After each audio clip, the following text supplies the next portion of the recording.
Baltimore police officers have been accused of tampering with evidence for the second time in less than a month. Newly released body camera footage apparently shows officers placing drugs in a car. The alleged incident happened during an arrest in November. Jeff Pegues is in Washington with more on what the cameras captured. What are you stopping us for? What you mean step up? What are you stopping us for? Body cameras were rolling during a traffic stop last November. The video shows Baltimore police officers searching a car for drugs. As one of the suspects is arrested, he accuses the officers of harassing him for days. You crooked.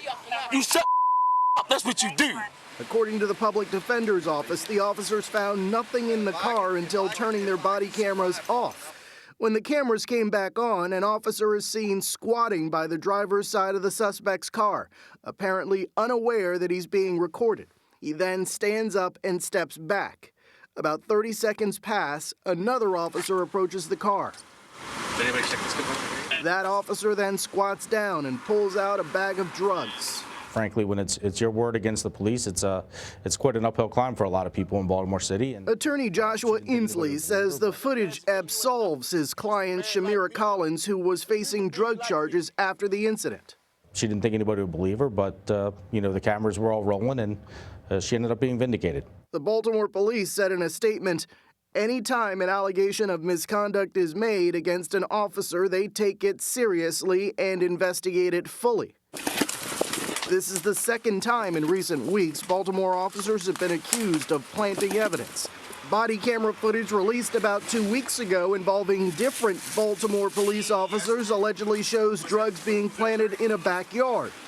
The investigation into that incident is ongoing. The case against Inslee's client has also been dismissed, but he says this is not the end of their legal fight. She lives in the city. She doesn't want any trouble between her and the police, but she feels like, she had drugs planted on her, and she definitely wants justice. Jeff Pegues is in Washington for us.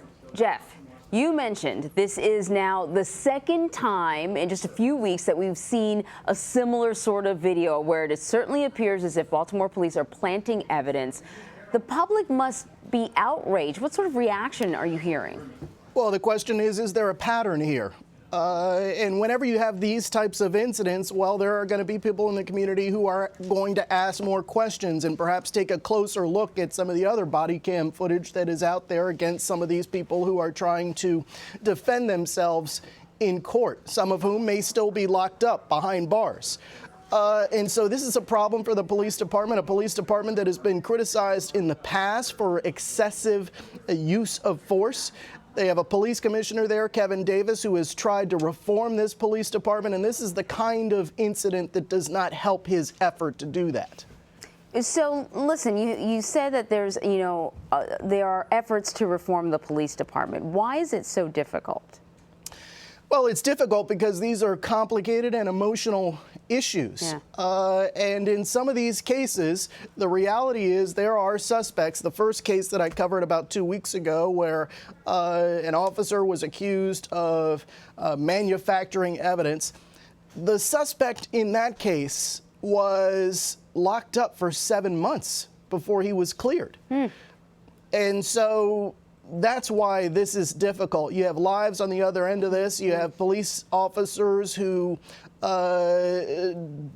deserve due process in terms of investigating these incidents. You have people on both sides trying to figure this out.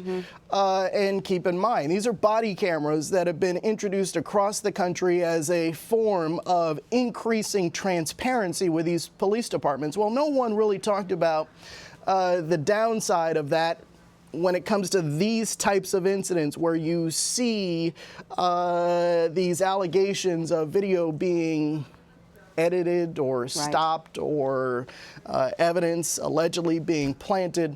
This is sort of the unintended consequence of this type of transparency. Yeah. So the idea behind it, I think everybody will agree, well, it's a great idea because you see what is really happening in policing. But when police departments have to defend themselves against this type of policing and the allegations that are included in these cases in Baltimore, well, that's a problem, and their jobs get a lot more difficult. They certainly do. And so speaking of that, what is happening with the officers involved in this most recent case? Well, Internal Affairs is looking into these cases. The police department says it is committed to investigating these types of allegations. In the first case that came to light a couple of weeks ago, the officers were put on administrative duty. So there are efforts to look into this, but the question is, are there more cases like this out there? And, you know, there is this focus on Baltimore, but there have been allegations similar to this in other cities across the country. So this is an issue that police departments are going to have to grapple with. And again, as the police commissioner in Baltimore did, remind the officers that there are procedures that they have to stick to in these cases. Yeah, when I saw that second video, I thought to myself, boy, there are probably a whole lot of defense attorneys that are calling up their clients now saying, let's take a second look at that case. Jeff Pegues in Washington, thank you so much, Jeff.